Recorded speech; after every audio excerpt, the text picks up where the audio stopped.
Mas eu comi carne de cachorro, adoro experimentar. Carne de cachorro? Eles comem cachorro. Criado, cativeiro, né? Quando eu fui na Islândia, comi carne de baleia. Assim como se cria um boi, cria cachorro para abate. Raças específicas para abate. Fala pessoal, como é que vocês estão? Eu me chamo Paulo Emílio, estou aqui no podcast Vida IMD. Para quem ainda não entendeu o que é o IMD, é de uma vida incrível, marcante e divertida.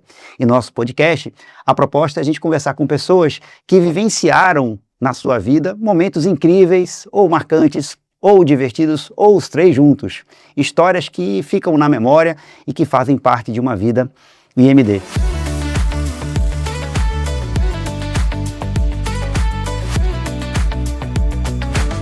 E hoje eu estou com um convidado, olha, vou lhe dizer, ilustre. É um grande viajante, professor Luiz Ozanam. Ô, querido. Muito obrigado pelo convite. O professor Luiz Ozanam, ele é um psicólogo, historiador, mitólogo e um viajante de carteirinha. Quantidade de países que esse meu amigo aqui já conheceu, olha... Bom, março foi a última viagem que você fez, né? A viagem foi. Só para vocês terem uma ideia, quais foram os lugares que você veio em março agora? Camboja, Tailândia, Indonésia, Singapura. Isso, viagem agora. Estamos em março de 2026. É agora. Meu Deus do céu. Então, assim, a gente não vai ter esse tempo para, infelizmente, conversar sobre todas as viagens, e eu convidei aqui o professor para a gente falar sobre duas viagens incríveis que seguramente todos vão querer entender um pouco mais. A gente vai falar um pouquinho sobre Mongólia e sobre a Coreia do Norte. Professor, o senhor viajou para a Coreia do Norte. Já comece me respondendo essa pergunta. Precisa de autorização para entrar na Coreia do Norte? Vamos lá. Paulo, obrigado pelo convite, obrigado pela oportunidade de estarmos aqui conversando sobre vida, sobre experiências que gerem transcendência, desenvolvimento, ampliação da consciência. Eu costumo dizer que viajar transmuta a alma, amplia a consciência e contribui para o nosso processo de individuação, de florescimento, de expressão máxima de nossos talentos, potencialidades, forças, paixões, para a gente ser a nossa melhor versão. Eu digo que explorar o mundo externo é uma excelente oportunidade de acessar o mundo interno. Conhecer o passado é uma forma da gente poder viver plena e intensamente, de maneira incrível, o presente e transformar o futuro de forma significativa e conexão com o propósito. Perfeito. Então, existe uma diferença entre viajante e turista. Turista é aquele que visita os destinos em busca de curtidas nas redes, de fotos nos cartões postais, de experiências aceleradas, padronizadas e que se enquadrem naquilo que externamente todo mundo espera. Fui em Paris, Torre Eiffel, Arco do Triunfo e busca a quantidade, está preocupado com a quantidade de carimbos no passaporte. Legal. O viajante é aquele que busca experiências. É aquele sujeito que deixa um legado por onde passa e traz um legado na alma, volta transformado depois de viver. É aquela coisa de deixar a pegada na areia. Quer dizer, deixar a pegada na areia. Entendi. E de alguma maneira isso servir de referência para quem vem depois. E não porque você é superior, porque você sabe tudo, mas porque você trilhou riscos, você ousou ver caminhos alternativos. Quer dizer, a intenção do viajante é mais se conectar com o local, sem necessariamente precisar do celular para tirar foto, para nada disso. Você se conecta totalmente com gente e com experiências. Porque a gente vive um mundo muito da aparência, a gente vive um mundo dos monumentos e não o mundo das experiências. Que legal. É só a gente olhar nas redes sociais, ostentação, essas pseudo-celebridades, os influencers que ficam como ganhar não sei quanto, as coisas muito mais materiais, centralizadas do que a subjetividade e as pessoas. Então, seja um viajante e não um turista. Eu digo isso para os meus alunos. Não seja um turista na faculdade. Seja um viajante, ou seja, deixe um legado, apreenda, tenha vivências significativas, conecte-se com o seu propósito, faça ter sentido. Não seja um turista nas suas amizades, só liga no Natal, no Ano Novo, quando está interessado ou quando precisa. Seja um viajante, vivencie junto com as pessoas que você tem um relacionamento de amizade, de parceria, de cumplicidade, algo que seja significativo. Então, não seja um turista na sua vida. Então, não subviva, não apenas exista, mas viva e viva plena e abundantemente. E viajar é uma das principais oportunidades de criar conexões, de ter experiências, de aprender coisas novas, de quebrar paradigmas e padrões. Por isso Legal. que eu amo a Ásia. Não por acaso, vamos falar de duas experiências. Você me chamou, pense aí, duas experiências. Eu digo, olha, eu tenho duas aqui, Coreia do Norte e Mongólia, que foram impactantes. Não por acaso da Ásia. E não por acaso, agora em março, eu estava na Ásia. Tailândia, Laos, Camboja, São Indonésia. muito diferentes da nossa realidade, né? Oposto. Completamente. É a nossa sombra. E aí, assim, aí falando sobre Coreia do Norte, como a primeira aqui, né, nesse nosso papo, eu fiz uma pergunta, porque a imagem que eu tenho é essa, para eu entrar lá eu preciso de uma autorização. Começa por aí? Não. Como é que é o processo para você chegar lá? Por que a Coreia do Norte? Porque eu queria vivenciar. Eu não queria saber o que é a Coreia do Norte apenas por aquilo que está na mídia, aquilo que a gente vê nos documentários ou nos jornais. Eu digo, eu quero experimentar estar na Coreia do Norte, porque é o país mais fechado do mundo, o país mais isolado do mundo. Respondendo objetivamente sua pergunta, para entrar na Coreia do Norte só existe um único caminho, pela China. Agora está abrindo a possibilidade de ser via Rússia, mas é complexo. Quando eu fui, há 8 anos atrás, só existia um voo que conectava Pyongyang, que era via Pequim, na China. E só uma única agência no mundo tinha autorização para levar viajantes para a Coreia do Norte. Então eu Que é uma agência chinesa, que é autorizada pela do Coreia do Norte. E aí você tem que ir para a China, enviar todos os documentos. Pega visto aqui no Brasil? Não. Você envia tudo é pela China. Tudo é pela China, que tem a conexão com as autoridades da Coreia do Norte. Tá. Então tem que ter um visto. Mas você precisa ir para a China para fazer isso? Não. Você contrata fazer digitalmente. Digitalmente. A agência chinesa se responsabiliza por tudo isso. Mas é um visto super rigoroso. rigoroso. E a conversa toda pode ser em inglês ou em mandarim? Não, em inglês. É em inglês. Então você consegue fazer isso utilizando o inglês, por exemplo. Isso, com a agência chinesa que é responsável por isso. É rápido para você conseguir essa autorização? Foi rápido ou é demorada? Bom, tudo é imponderável. Então, quando você entra em contato, você sabe, olha, não é um destino padrão.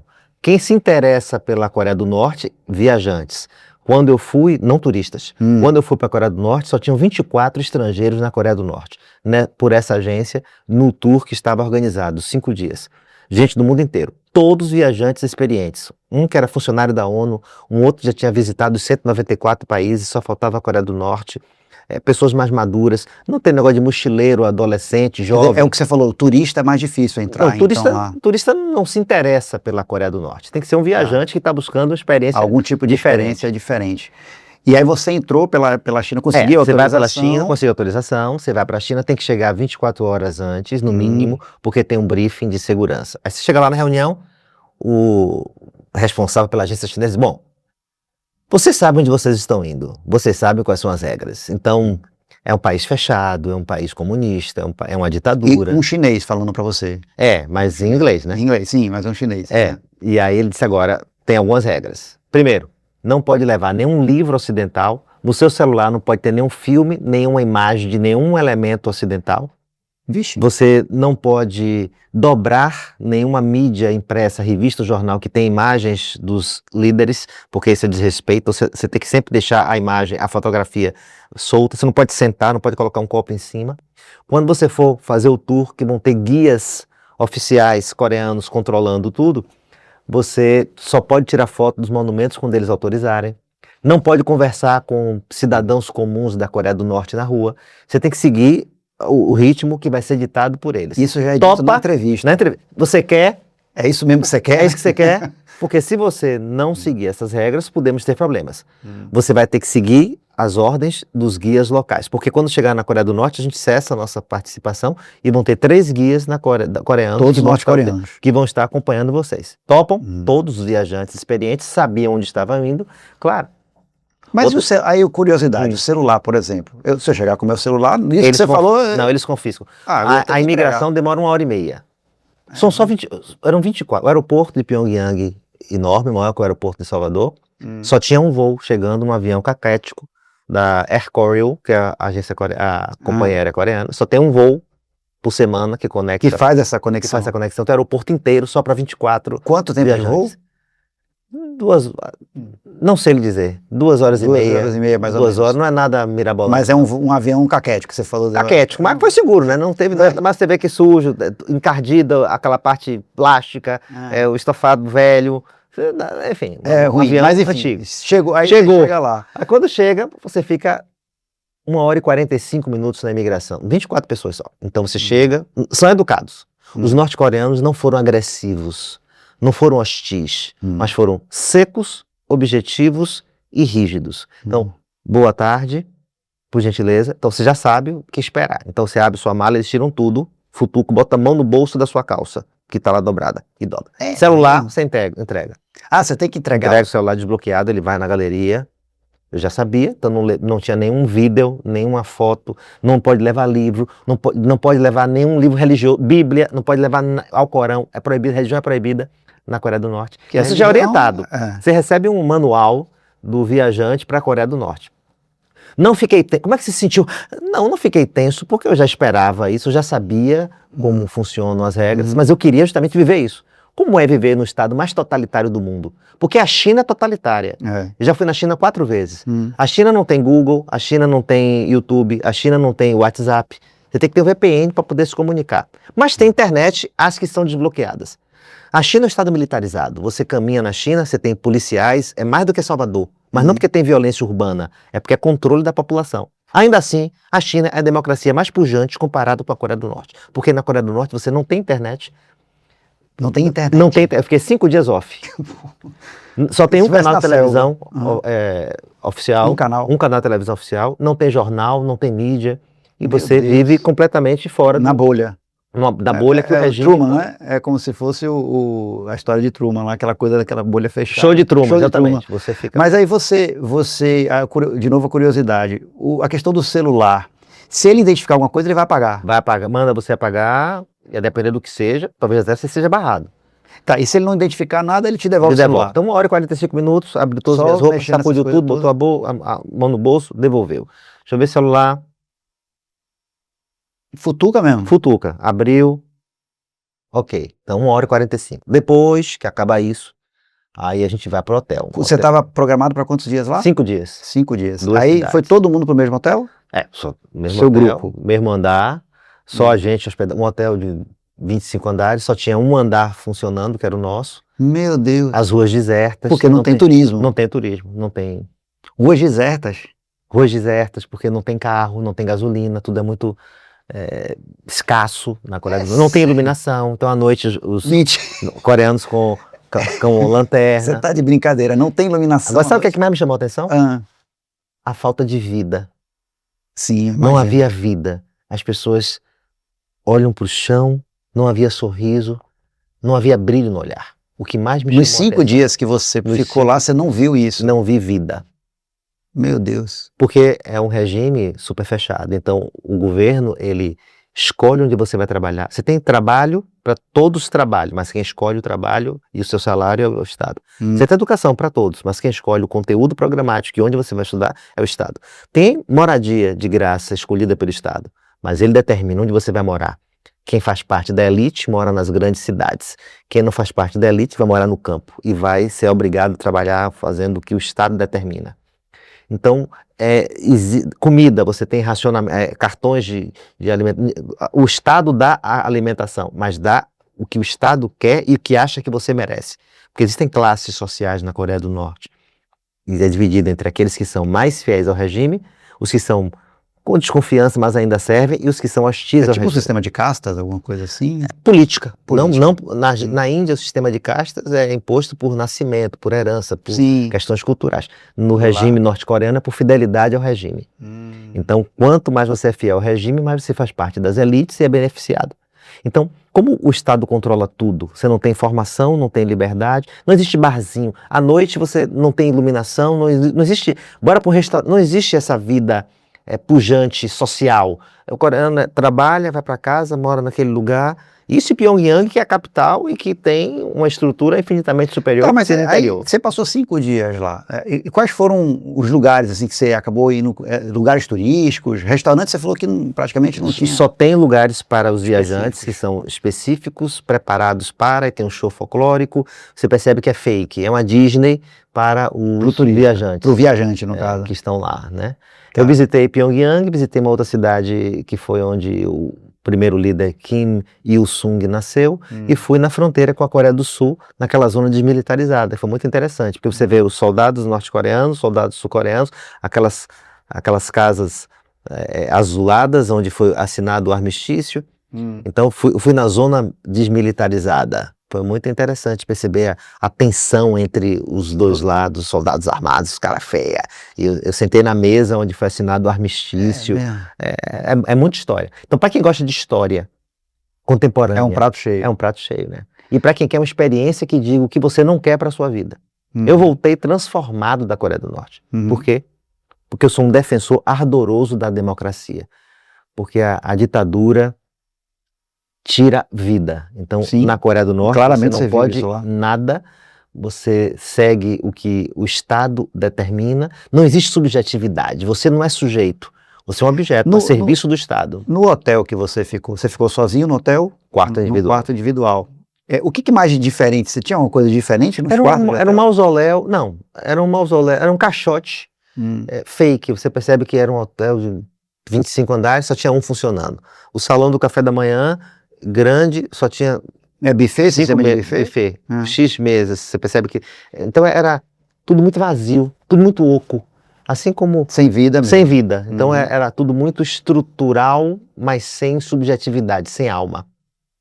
Os monumentos do regime eram faraônicos, então as estátuas dos líderes de bronze, gigantes, um negócio surreal, iluminados, só tem iluminação. Se você comparar com Cristo Redentor, era mesmo tamanho, maior? Não, menor. Nosso Cristo é maior. Tipo a Estátua da Liberdade, menor. Agora, só tinha iluminação pública e manutenção pública nos monumentos do regime. Interessante isso. Notei claramente. Aquela praça onde nos telejornais a gente vê as paradas militares, eu estive lá, então é um negócio grandioso. Então tudo é muito grandioso quando é para o regime, mas tudo é muito simplório e sem alma quando diz respeito ao cidadão comum. Você podia tirar foto em alguns lugares. Autorizado por eles. Mas não podia cortar o líder. Você era orientado, se for tirar uma foto, você tem que tirar foto de corpo inteiro da estátua. Se for um quadro, tem que tirar foto. Nada pode ser cortado porque é desrespeito. Eles têm um culto à personalidade dos líderes que beira o fanatismo religioso. Beira ou é? É como se fosse um fanatismo mesmo. Porque como eles não têm religião é proibida, então a religiosidade, então os líderes são passados, as histórias dos líderes, quer dizer, não tem nada as biografias. De igreja, nada disso. Não, é proibido. Meu Deus. Não tem espiritualidade.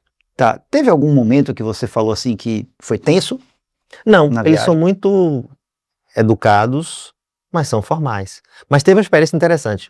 Toda vez que eu sou Bahia, sou torcedor do Bahia, e todas as vezes que eu viajo, eu levo a camisa, a bandeira do Bahia, e eu faço questão de tirar a foto no monumento simbólico do país, né?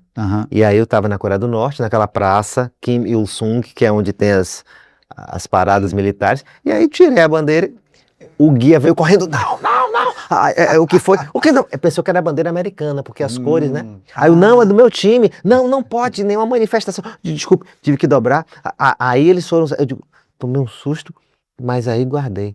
Você não conseguiu tirar foto? Não, aí eles mandaram apagar. Tomou-lhe um esporro. Mas eu consegui salvar uma. Eu trouxe uma, mas não podia... tirar foto de nenhum tipo de bandeira, de fazer reverência tipo nada. De nada. A reverência tem que ser exclusiva aos líderes. E a movimentação lá que vocês faziam era sempre com um motorista deles? Um ônibus. 3 guias. Um guia ia na frente, veio por aqui. Um no meio, tangendo, e um atrás para ver que ninguém se perdeu. O tempo todo, 3 guias. Meu Deus. Alimentação. Como é que era? Igual a... Comida oriental. Oriental? Muito shoyu, mas pouca proteína. Eles não tinham muita fartura de proteína não, mais vegetais. Mas eu comi carne de cachorro, adoro experimentar. Carne de cachorro? Eles comem cachorro, criado, cativeiro. Né? Quando eu fui na Islândia, comi carne de baleia. Assim como se cria um boi, cria cachorro para abate. Raças específicas para abate. Você sabe qual foi o cachorro que você comeu? Um coxspain? Não tem. Mas eu faço questão de experimentar. No Peru, porquinho da Índia, enfim, eu faço questão de de experimentar a gastronomia local, por mais difícil. E tem como é, formiga, essas coisas Lá não. também? Lá não. Mas na Ásia, de forma geral, tem em alguns lugares. Alguns lugares. Mas Aham. muito mais folclórico. Hoje, isso é porque houve uma época que havia escassez de comida, então eles tinham que ter fontes alternativas de proteína. Tá. Hoje em dia é mais para turistas. Não, Tá. agora, carne de cachorro é uma iguaria Uhum. e eu digo, não, quero conhecer a cultura, eu quero viver a cultura local, Sim. mesmo não concordando com Sim. todas as Sim. experiências. Quer dizer, então a Coreia do Norte, para você, a experiência foi essa experiência principal de ser algo completamente diferente da nossa realidade, de um país totalmente fechado. Fechado. Né? O retorno é super tranquilo, a Tranquilo. experiência. Mesma coisa, Uhum. aí passa pela imigração, mas aí é tranquilo. Agora a programação toda lá, ela é feita por eles Por também? eles. O que você vai visitar no O primeiro que dia, você vai no segundo? visitar, que hora você volta pro hotel. Eles são educados, mas são firmes. Eles dizem, olha, quando vocês voltarem pro hotel, evitem sair à noite sozinhos. É mesmo. Olha, vocês não falam o idioma, ninguém aqui fala inglês, É. vocês não vão ter com quem interagir. Não vai ter nenhum local para vocês poderem visitar. Então, fiquem no hotel. Ele dava a dica. Para bom entendedor. É. Então, ou seja, você não está autorizado a circular sozinho. Ah. Então, no briefing de segurança na China, já fomos orientados em relação a isso. Então, a gente já sabe que... Ninguém do grupo se arriscou a sair. Não. Para fazer um passeio Aí de noite a gente ficava junto lá. Não tem janela? Você conseguia ver? Tinha janela. Todo dia de manhã,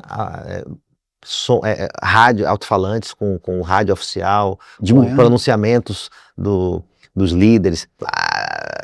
É uma coisa bem anacrônica, parece que você está na época da Guerra Fria. Então, todo lugar que você passa tem outdoors com foguetes apontados para o mapa dos Estados Unidos. Então, tem aquela coisa, parece... Guerra Fria, Guerra dos anos Fria, 60. E os veículos também, todos são mais antigos? Péssimos, pouquíssimos veículos. Mas não é como Cuba também, é isso que eu ia Não, perguntar. não. São veículos mais modernos, não são calhambeques, veículos dos anos 60. Mas tem muito poucos carros. Mas produção local? Não, da China, carros chineses. Todos os carros A chineses. relação comercial é eminentemente com a China. Tá. Mas muito poucos. Você Tá. pode sentar na rua principal de Pyongyang que não passa carro. Não tem carro. É bicicleta ou pessoal a pé. E tem um metrô na capital. E como o metrô da Rússia, de Moscou, é todo decorado. É bonito também. Bonito, é clássico e com, agora, propaganda do regime. Só com murais, com propaganda dos líderes, dos grandes líderes da nação. Eles tinham uma apologia, um culto à personalidade deles, né? Uhum. As pessoas antes de se casarem, eu vi vários. Vão as noivas e os noivos, ele de terno, ela com roupa típica coreana, vão para o local, para a praça onde tem as estátuas dos líderes e honram os líderes, porque querem a bênção dos grandes líderes. Existe uma apologia, uma reverência, eles são os Na Messias. sua opinião, na viagem toda, qual foi a cena, o momento mais surreal? Quando eu visitei o mausoléu do avô e do pai do atual líder, Kim Il-sung e Kim Jong-il. Você é orientado, olha, se você quer visitar o mausoléu, quero, então a mulher tem que ir com um vestido longo, toda coberta, o homem tem que ir de terno e gravata. Para visitar? Para visitar. Se você não quiser, você não vai, né? Você tem que respeitar a cultura, são educados, mas são firmes. Cultura local, né? Você veio para cá, a gente reconhece os valores locais. Tudo bem? Tudo claro, eu já sabia, porque o briefing disse leve. Você já tinha levado um terno. E a mulher leve uma roupa. Bom, aí você chega, você não pode carteira, anel, relógio, celular, nada por risco de você tirar fotografia. Você tem que deixar tudo isso num cofre, celular. Você Na entrada? Na entrada. Pronto, aí como é que funciona? Isso é um espaço, vou lhe dizer, o mausoléu dos dois líderes é como se fosse um shopping, é um grandioso. Agora com um acabamento que parece... direito alto? Não, é horizontal. É horizontal? Mas é quarteirões. Agora lembra o Taj Mahal, então com mármore branco e uma qualidade e luxo por fora. Tá. Aí você entra. Aí você passa por uma escada rolante para chegar no primeiro mausoléu do avô do atual líder. E aí você vai numa esteira rolante, você não tem escolha, tem que ser assim. Você vai bem devagarzinho. E aqui... E os caras acompanhando. Mas aí, fotos, quadros com a história, a biografia do cara. Você tem que ver. E tudo idealizando. Depois você chega no salão com todos os presentes que ele ganhou enquanto chefe de Estado. Medalha de não sei onde, diploma de não sei o que. Aí você tem que passar por aqui. Você não pode escolher, você tem que seguir o roteiro. Aí você vai entrar no Eles mausoléu. não te deixam sair do roteiro? Não. Aí você vai para o local onde está o corpo embalsamado de Kim Il-sung, o avô do atual líder Kim Jong-un. Aí tem lá o corpo embalsamado, parece que está dormindo, super bem preservado. Um esquife de vidro, 4 guardas com galardão, com tudo dourado, parecendo estátuas, armado com AK-47 em cada ponta. E nós somos orientados. Ó, quando chegar no salão onde tem o corpo, vocês têm que fazer uma fila, 4 filas em paralelo, e na linha de frente, vocês têm que fazer a reverência nos 4 elementos do corpo do grande líder. Se você não quiser ir, você pode ficar no hotel. Se quer ir? Não, quer. Mas se quiser ir, tem que fazer a reverência. Aí vamos às filas, aí chega nos pés do líder, aí os 4, ritualística. Aí a gente vai para o lado, aí na lateral faz os 4. Na cabeça, os 4, no outro lado, os 4. Isso é uma sala enorme, só tem um esquife no meio, super iluminado, 4 guardas, um frio para manutenção. E para chegar lá, entre o salão dos presentes e o local onde está o corpo, você passa por um lugar que lhe purifica, lhe higieniza, parecendo aquela lavagem de carro com aquelas esponjas, você fica lá com aquelas escovas e sai ar para tirar poeira do sapato. Pronto. Aí você sai.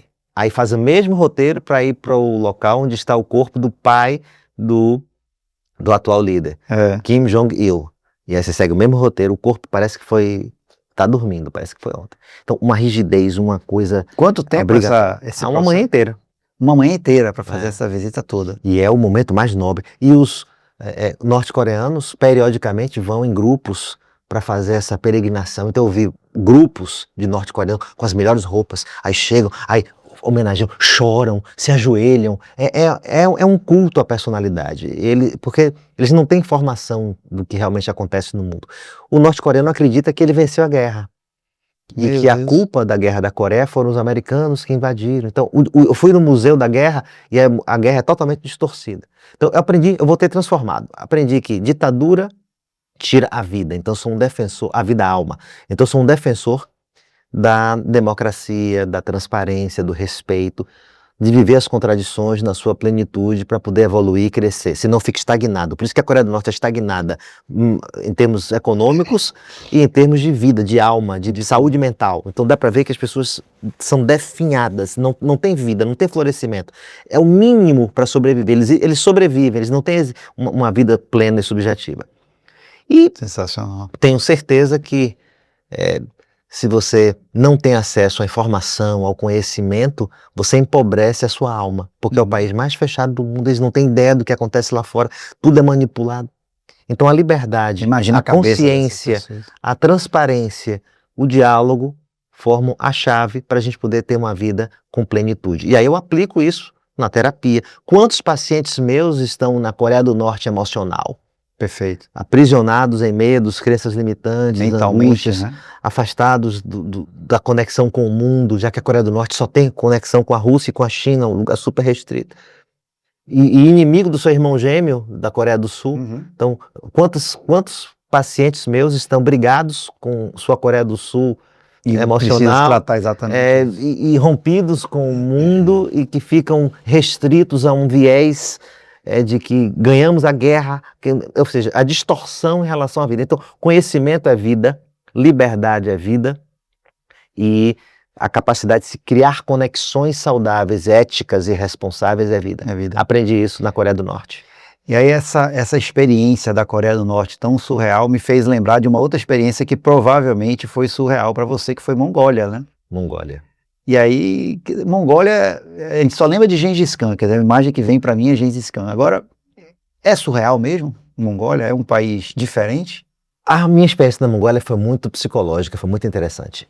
Por que Mongólia? Mongólia foi antes ou depois? Foi na mesma viagem. Ah, foi na mesma viagem? Foi no mesmo roteiro. Geralmente, você passou 5 dias lá na Coreia do Norte, depois... Passei mais 5 dias na Mongólia, fui para a China e fui para o Japão, no mesmo roteiro. Geralmente, quando eu faço viagens distantes, eu concentro destinos que os circuitos internos serão mais fáceis. Sair do Brasil para ir para a Mongólia, depois voltar, Brasil, Coreia do Norte, depois voltar, não. Aí vai logo o roteiro. Resolve logo a região. E eu faço geralmente viagens longas também, não gosto de viajar pouco tempo, eu gosto de experimentar. 30 dias logo. Depende, 30, já fiquei 40, 21, 15 no mínimo. Aí, por que Mongólia? Por que Porque a Mongólia? Mongólia, Gengis Khan foi o maior líder militar de todos os tempos. Há controvérsias. Resume a Alexandre história Grande- de Gengis Khan, para quem Gengis não Khan- conhece. A história da Mongólia é muito interessante, porque é um país paupérrimo, que é marcado por um ambiente inóspito e que tinha vários clãs que digladiavam-se entre si. Eles eram excelentes cavaleiros, excepcionais com arco, eram casca-grossa, conseguiam sobreviver a uma estrutura, a um contexto existencial terrível. A Mongólia era Condições climáticas. considerada o que sobrava comparado com a pujança da China, da própria Coreia na época. Estou falando dos anos 1200. Então, a Mongólia, os mongóis eram bárbaros das estepes, porque eles eram fragmentados e divididos. Roubavam as mulheres uns dos outros, roubavam o gado uns dos outros, eram inimigos, adversários, se destruíam. Gengis Khan disse, poxa, está perdendo tempo. Olha essa riqueza toda que está aqui do nosso lado, a gente está aqui se destruindo. Então ele teve a estratégia maravilhosa, ele também foi filho de um líder de um clã, seu clã foi ameaçado e sofreu muito de um clã mais forte, ele fugiu com a mãe, passou por vários perrengues, mas ele disse, eu tenho que unir esse povo porque nós temos potencial incrível. Um grande exemplo de liderança. Então, através de alianças, de diplomacia ou da estratégia da época, que era a guerra, ele conseguiu unificar a Mongólia. Quando os mongóis ficaram unificados, não tinha para ninguém. Hoje, a Mongólia tem 3 milhões de habitantes. 1,5 milhão moram na capital, 1,5 milhão moram no campo. A China tem 1 bilhão e não sei quantos milhões de habitantes. Acho que eu ia falar, 3 milhões é como é que, maior que a Bahia. Pois né? é, como é que naquela época, vamos dizer que naquela época, 1.200 tinha 180 mil mongóis, e China tinha quantos? 8 milhões? Como é que conseguiu conquistar? Gengis Khan teve a proeza de conquistar o maior império de todos os tempos em termos de território. Então ele foi o maior conquistador. Ele veio da Coreia, Sudeste Asiático, Alexandre o Grande, até o império de Gengis Khan, o Império Mongol foi o maior império em extensão, maior até do que o romano. O maior império da humanidade. Por quê? Porque ele uniu as tribos que estavam fragmentadas. Boa metáfora para as nossas vidas. Como é que está a sua empresa? Fragmentada? Logística, vendas, RH. Está brigando? Como é que está a sua empresa? É empresa familiar? Então você tem o clã da sobrinha, o clã do tio, os dois sócios aqui em cima. A galera, quem é nomeado para cargos de liderança? É quem faz parte do sobrenome ou quem tem meritocracia? Enfim, como é que está a sua empresa? Está fragmentada? Então você vai perder a concorrência. Como é que está a sua alma? Está fragmentada entre sua autoconfiança e sua insegurança? Entre você se achar arrogante, soberbo, ou se achar limitado, síndrome do impostor, você está brigando. Se você estiver brigando internamente, você se fragmenta e você não consegue alcançar o potencial que você poderia ter de desenvolvimento. Ele para o individual e para o coletivo. E aí ele, com essa questão da união desses povos todos, ele conseguiu tornar a Mongólia poderosa. Gigante. E aí, qual era o grande diferencial militar da Mongólia? Deslocamento. Os exércitos tradicionais naquela época, eles demoravam para se deslocar, muita infantaria, armas mais pesadas. E a Mongólia tinha agilidade, porque eles eram excelentes cavaleiros. Com 1 ano, o menino já cavalgava. Então eles dormiam no cavalo. Eles conseguiam cavalgar 50 quilômetros num único dia, quando um exército regular demoraria 2 dias para fazer esse deslocamento. Então eles eram rápidos, pegavam todo mundo de surpresa. E eram excelentes arqueiros, então dinamismo. O dinamismo, boa metáfora também para as nossas vidas. Quanto mais eu for dinâmico, flexível, nesse mundo em constante transformação, aumenta a minha capacidade de conquistar aquilo que é o meu de direito em termos de autorrealização, de conexão com o meu propósito, né? Sim, aí, vamos lá, falando da Mongólia, você chegou na Mongólia. Sou apaixonado sou historiador, além de psicólogo. Então, a história de Gengis Khan e da Mongólia sempre me interessou, como uma boa metáfora para as nossas... Para a vida. Para a vida, para as nossas jornadas enquanto sujeitos. Tá. É isso, tô na Ásia, tô perto, por que não? Bora incluir. Mongólia. Aí eu fiz questão de ter, porque eu não sou um viajante, não sou um turista, eu sou um viajante. Então eu digo, eu não quero só atravessar, eu não quero tirar foto, eu quero viver. Então eu contratei para ficar 2 dias e 1 noite com uma família mongol nas estepes da Mongólia. Eu queria viver a experiência de ser um mongol. Então eu contratei essa experiência. Isso tem essa possibilidade, essa possibilidade. Contratar para ficar na casa de família. Você é hospedado numa casa. Num ger. Ger é aquela tenda circular nômade. Ger em mongol. Você foi sozinho nessa viagem? Sozinho. Ger significa lar. Então eu fiquei hospedado num lar na Mongólia. Fui com uma guia que falava inglês, um motorista, um Toyota 4x4. Peguei menos de 24 graus neve, Como é? frio, -24? negócio louco. Fui no inverno, enfim. E aí, Isso, mas era na capital ou... Isso na Mongólia inteira. Aí eu cheguei na Mongólia, tudo lá é Gengis Khan. Aeroporto de Gengis Khan, Avenida Gengis Khan, tem o estátua de Gengis Khan, tudo é Gengis Khan, porque é o herói nacional, né? Pronto, mas aí para ir para essa família no interior da Mongólia, nas estepes, estrada de asfalto, depois estrada de barro, depois você vai para off-road, até que você chega num lugar que tem 3 GERs, 360 graus, você não consegue enxergar nada. Neve, um frio de matar. Aí eu estaciona a Toyota, Você já vai lá todo protegido, né? Eu fui já com te entrega o casaco, uma cirola, uma segunda pele, uma calça impermeável, meia de lã, bota impermeável, luva, um moletom, outro casaco, Você já um tinha casaco passado frio impermeável, assim, próximo disso? um cachecol, gorro, ainda assim sentia frio. Eu já visitei lugares frios, já peguei mais frio do que isso, no Canadá, minha filha mora lá. Mais frio do que menos 24? Mais frio do que menos 24, eu peguei menos 30 e poucos. Bom, Tá, mas aí aí você eu chegou lá. Aí eu chego lá, aí quando eu chego lá no GER, né, vejo lá, e aí eu vejo um curral assim, tinha vários camelos, não sei quantos bois, não sei quantas cabras, cavalos, prósperos, muita coisa. E a família que ia me hospedar. Eu vi o patriarca, o homem, em cima do curral, batendo martelo para dar manutenção. Vi o filho tangendo para colocar no curral alguns camelos. Vi a filha, uma jovem de 20 e poucos anos, carregando estrume de camelo, que serve de combustível para o fogo. Não cheira mal, mas é tudo natural. E não vi a matriarca. Tudo bem. Aí circulei, a neve batia aqui. Aí fomos chegar na chegada. Aí, olha, aqui vamos ficar hospedados aqui, todos juntos, porque inclusive fica mais aquecido por causa do frio. Então eles têm 3 unidades de GERs, mas só ficamos em 1. Tinha 4 camas. Isso, o motorista família, e a intérprete. A intérprete. Aí e 4 moradores locais, todos dormindo lá. E eles cederam as camas para nós, com hospitalidade oriental. Aí eu entro no GER, circular, vejo a matriarca preparando comida, cozinhando um cordeiro e batatas. E aí eu vejo a estrutura, né? 4 camas no chão, muitas cobertas com pelo de animais. Um santuário budista e de culto aos ancestrais. Um espaço que era uma cômoda que deu para ver que é onde ficavam os pertences dos 4.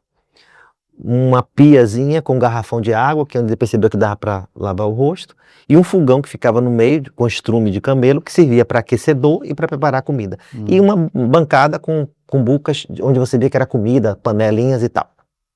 Primeira conclusão que eu cheguei, e que serve para minha vida: minimalismo. Eu imaginei quantas coisas eu tenho que eu não uso e que eu não preciso. Aqui eles focam naquilo que precisam, naquilo que é funcional. Só para sobreviver. Interessante. Você ficou 2 dias lá? 2 dias e 1 noite. E fazia o que nesses 2 dias? Pronto, aí nesses 2 dias interagimos, conversamos, fui ver como é que eles cuidavam dos animais, fiz um passeio de camelo. Eles acordam com o sol e eles dormem com o sol se pondo. Eu treinei arco e flecha da cultura local, é muito interessante. Quer dizer, à noite, tipo 7 horas da noite, vocês já vão dormir? 6 horas da noite, porque no inverno escurece cedo, já ia para dormir. Aí, o banheiro, o banheiro ficava a 30 metros do GER, era um buraco no chão e tinha um biombo de madeira, e você fazia as necessidades. Eu fui olhar e digo, não posso fazer número 2 aqui, só pode ser número 1 e vamos ver como é que vai ser isso nesses 2 dias. Sim, por que não pode fazer o número 2? Como é que o número 2 ao relento, só tem um biombo aqui, tudo aberto, um buraco na neve? Não é a minha praia, né? Digo, vou ver se eu consigo segurar para não fazer número 2. 2 dias? Acho que dá para ficar 2 dias. E conseguiu? Consegui, isso é louco.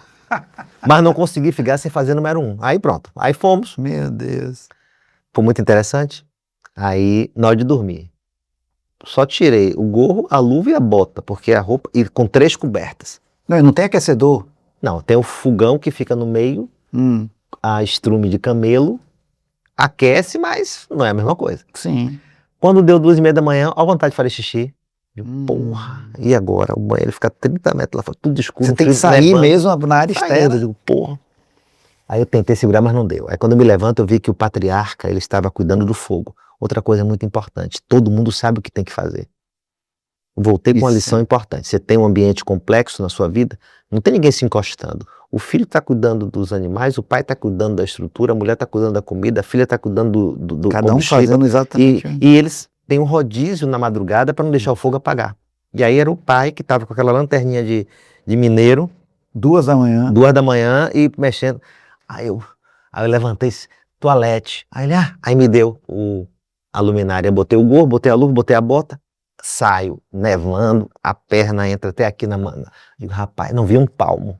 Meu Deus. Bora, caminho, nevando, o vento cortando. Eu digo, rapaz, eu vou fazer aqui, porque daqui que eu chego lá, eu não tô nem vendo onde é que tá, vou me perder. Tanto animal, isso não deve fazer aqui. Xixi pode. Fiz xixi. Quando eu olho, cadê o Ger? Não dava pra ver nada. Quer dizer, você não tinha nem chegado no banheiro e já tinha se No meio do perdido. banheiro já tinha me perdido. Não conseguia ver nada. Aí eu começo a gritar help, help, help. Mas eu fiquei calmo, caminhei. Aí eu vi o brilho do carro. Aí não, o carro tá perto do Ger. Vamos lá, caminhei, encontrei o carro, dei um abraço, um beijo, acolou a boca, tirei. Aí já tinha me desviado. Aí fui contornando o carro, aí encontrei a porta, entrei. Aí o patriarca também, tudo devolvi. Digo, rapaz, se eu quiser fazer de novo, vou fazer na cama. Depois eu pago, eu indenizo o cara, mas não vai ter.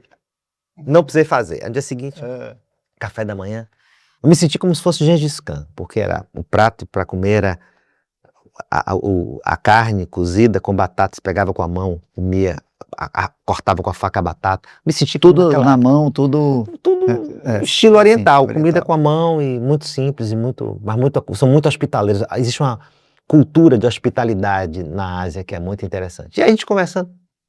E aí eu vi que eles tinham estrutura, né? Uhum. Bom, não tomavam banho durante 3 meses. É isso que eu ia perguntar também, não tem chuveiro? Não tem chuveiro, não tomam banho durante 3 meses, não precisa tomar banho. Eles fazem aquela higiene rapidinha com um garrafão de água. Não tem internet. Não tem energia. Tem energia solar, mas para pouquíssima coisa. Não tem comunicação com o mundo externo. E você fica, e não tem vizinho, não tem nada. O cara fica doente lá, fica ali mesmo, né? Não tem... Não, aí eles se deslocam, eles têm carro, eles têm estrutura. Mas por que eles moram aqui? Aí eu perguntei na reunião, no grupo, enquanto eu estava comendo, por que vocês não vendem? Isso mudou minha vida. Por que vocês não vendem esses animais? Ele valeu um monte de dinheiro, porque tinha uns 25 camelos. Não é possível, um camelo deve ser $5 mil. Quanto é um camelo? Não sei, velho. Tinha 30 bois. Não é possível, vende isso. Por que vocês não... Eu perguntei isso. Por que vocês não vendem e não vão para a capital, o Lambator, e vão morar na capital? Aí a matriarca deu risada. Aqui na Mongólia é o contrário. As pessoas estão vendendo as casas na cidade para vir morar aqui, porque essa é a nossa tradição. Ela me deu uma aula de vida. Ela disse, você está vendo aqui o Ger? Tô. Você viu como é circular? Eu tô. Um símbolo da verdade, da totalidade, da transparência. Você reparou que aqui não tem quarto, não tem porta, não tem quina, não tem esquina, tudo aqui é compartilhado? É assim que a vida deve ser. Então a gente vem para cá para viver a vida nessa transparência. E eu percebi, poxa, essa é a grande meta da existência. Você me fez voltar à infância aqui, que eu tenho uma tia minha que teve durante algum tempo uma casa na ilha. E a casa da ilha dela era uma casa circular. E era interessante mesmo esse negócio, porque você tinha um banheiro aqui, você tinha a mesa da sala que ficava no centro para a gente comer e tudo, a cama ficava num canto, mas estava todo mundo se vendo o tempo todo, tinha uma conexão. Eu lembrei dessa casa circular. Não existe essa separação, é a integração. Sim. Então eu disse, puxa vida, esse é o princípio, porque para você viver num lugar tão inóspito, tão ameaçador, tão... com poucas oportunidades quanto essas estepes da Mongólia, você tem que estar muito unido internamente e externamente. Agora você falou que você ficou 2 dias lá.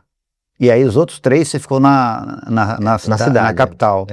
Alguma coisa que você percebeu como diferente demais? Não, tem museus, tem os monumentos em homenagem a Gengis Khan. Tem o estátua enorme, que você pode subir pela estátua, tirar umas fotos muito interessantes.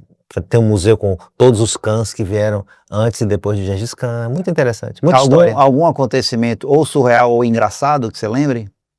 Você fala assim, não, isso aqui foi engraçado demais, ou foi surreal? Foi surreal, a ida ao banheiro foi surreal. Você já foi, né? Uma história... Agora, a matriarca disse, nós não escondemos nada. Tudo aqui é transparente. E foi verdade. Porque de noite o casal namorou porque namorar é naturalmente, né? Com os visitantes, aí deu para ouvir, né? Então, eu digo, que coisa interessante. Aí eles, olha, esconder o quê? Nós somos um casal, temos filho de 25, 28 anos, moramos aqui, namorar faz parte da vida. Então não existe essa coisa de Mas os filhos com esconder. essa idade, já não estariam numa idade de eles estarem também com suas próprias Os esposas? filhos, o mais velho é formado em administração, ele disse, eu morei na universidade, na capital. Mas quis voltar. Mas voltou, porque a tradição deles é as steps, é a alma, esse é o propósito. Quantas pessoas não ouvem? Mas, rapaz, você trabalhou no polo petroquímico, você chegou até gerente, depois você largou tudo para abrir uma pousada em Trancoso. Cara, não queria mais saber de polo petroquímico, acordar às 5 horas da manhã. Então, o filho é formado em administração. Eles não são paupérrimos, ignorantes, rurais. Não, o filho é formado em administração. Fez a faculdade, tem um título, voltou. E ele me disse, eu tenho uma namorada que é de outra família, que mora não sei quantos quilômetros daqui, né?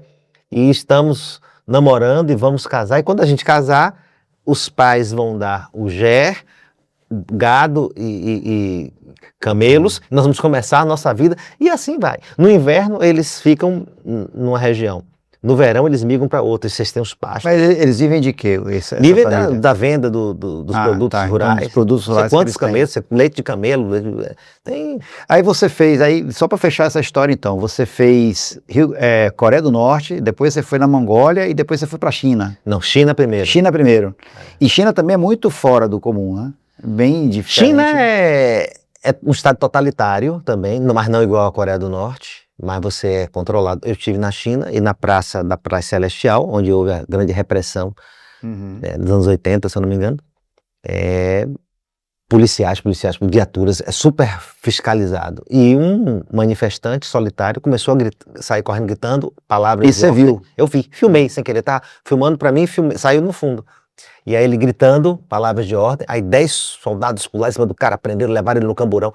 Acabou ali rapidinho. Acabou ali rapidinho. Então tudo é muito reprimido, não tem espaço de expressão. O chinês médio, ele trocou a liberdade pela prosperidade. Por isso que a China não pode regredir em termos de prosperidade de renda.